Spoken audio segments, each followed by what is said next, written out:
Hello everyone and welcome to my Royal Family Today update channel. I hope everyone is having a wonderful day. Before we begin, please hit the subscribe button and give this video a thumbs up. Meghan and Harry are said to be splitting up to explore other chances with separate solo enterprises. Prince Harry is said to be working on a documentary about Africa, where he frequently traveled, carried out philanthropic projects, and formed long-lasting friendships. The Duke and Duchess of Sussex are expected to explore other opportunities alone rather than working on all of their projects together. While Meghan has just formed a deal with Hollywood agency Ari Emanuel at WME, Prince Harry is said to be planning a documentary about Africa. These various commitments follow the pair's collaboration on a variety of projects, including their groundbreaking biographical Netflix documentary Harry and Meghan and the docuseries Live to Lead. While one analyst said that Meghan and Harry's focus on two very different areas may indicate a disconnect in the Duke and Duchess' perception of showbiz, PR expert Maya Riaz believes the pair's brand will not be harmed by individual ventures. She told The Mirror, "We have seen Prince Harry and Meghan do things independently for a little while now. I don't think this is destructive to their brand, but rather a means for them to explore other alternatives that are meaningful to them as individuals. I believe they are still seen together in public and will work together when opportunities arise." Indeed, Meghan and Harry continue to co-lead Archewell, which includes two production companies and a non-profit foundation. The two have discussed working together on several occasions, notably in an interview with the U.S. magazine The Cut. Last summer, while showing their interviewer their joint workspace, Harry stated, "Most people I know, and many of my family, they aren't able to work and live together. It's actually really strange because it appears to be a lot of pressure, but it feels very natural and normal." Their home office setup was also revealed briefly during their biographical documentary, when both Harry and Meghan were filmed seated behind laptop computers. The Duke's rumored African documentary would not be his first recent solo production, as he released his best-selling memoir, Spare, in January. Meghan will also release a book, a children's novella named The Bench, in the summer of 2021.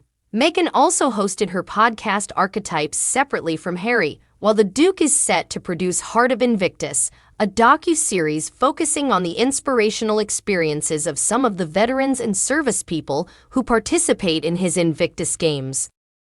The real reason Kensington Palace shelved a report outlining allegations of Meghan Markle harassing staff. Buckingham Palace announced in June that it was investigating complaints of bullying made against Meghan by its workers, which she firmly disputed. Buckingham Palace will not release the report into Meghan Markle's bullying allegations in order to keep the peace with the Duke and Duchess of Sussex. Valentine Lowe, a royal correspondent for The Times, recounted the accusation in an updated paperback edition of his book Courtiers. The palace said it would not be releasing the outcome of the inquiry or even revealing what lessons had been learned on the grounds of confidentiality, Mr. Lowe alleged in an excerpt for The Times. However, most people suspected that they were burying the report to keep the peace with Harry and Meghan. Buckingham Palace said in June 2022 that it has completed a review on the handling of bullying allegations. The investigation's conclusions, however, will not be made public in order to protect the confidentiality of the participants, according to the palace. The facts of the independent inquiry, according to palace officials, were hidden to protect the privacy of individuals who participated. The palace's human resources policy was revised as a result of the evaluation, albeit the content of the adjustments was not divulged. When the bullying claims appeared, Meghan's legal representatives categorically refuted them. At the time, a representative for the Duchess described the allegations as the latest attack on her character. In his explosive memoir Spare, published earlier this year, Prince Harry defended Meghan's conduct. The Duke emphasized in the biography that Meghan frequently demonstrated concern for the well-being of staff members, including checking on those who were ill and sending food, flowers, and other meaningful gestures to those having hardships or hurting emotionally. He also mentioned her kindnesses, such as buying pizza and cookies and holding tea parties and ill-suited and uncomfortable with Meghan Markle's desire to pursue a celebrity lifestyle. While Meghan, Duchess of Sussex, appears to be preparing for a new career in the entertainment and creative industries, Prince Harry appears to have moved his focus to problems near to his heart, According to one critic, the Duke and Duchess of Sussex's ambition to become a global humanitarian power couple looks to be on ice for the time being. Journalist Alison Boshoff examined the most recent rumors on Meghan and Prince Harry's job and discovered a discrepancy in their respective rumored goals. While the Duchess of Sussex has signed a solo deal with WME's Hollywood agent Ari Emanuel, who will no doubt try to deepen her presence in the creative and entertainment world, Harry is said to be returning to charity and campaigning work after a string of projects focused on his own life and struggles, according to the commentator. The journalist wondered, how long before Harry turns his back on the showbiz life, for which he is obviously ill-suited and appears entirely uncomfortable?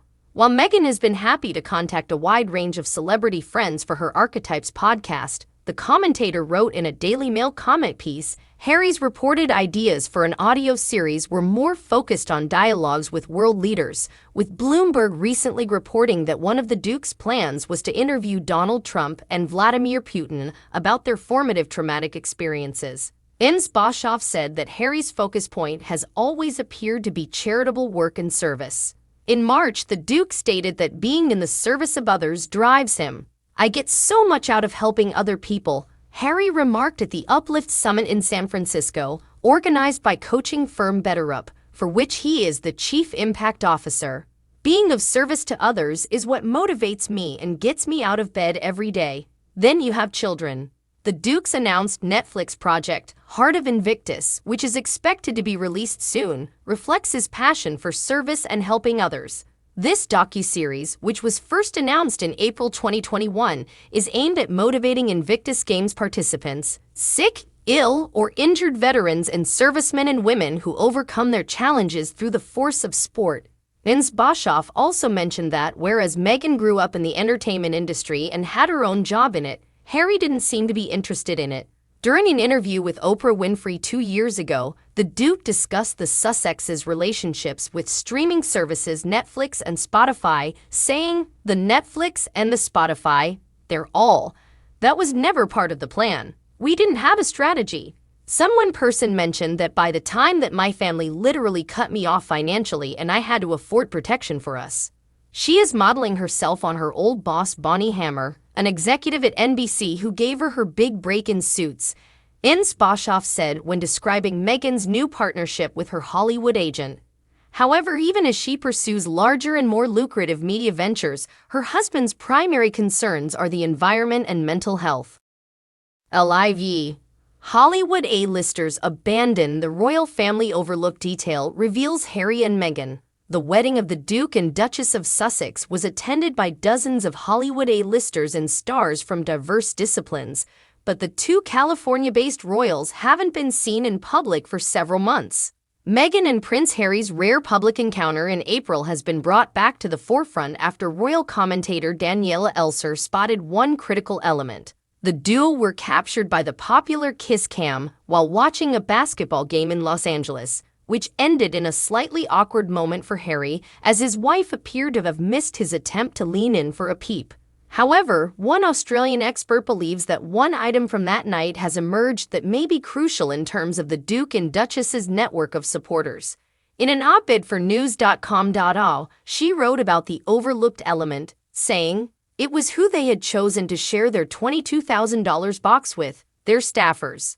Previously, the Duchess was photographed exiting Gracias Madre, a vegan Mexican restaurant in Los Angeles, following a lunch with colleagues.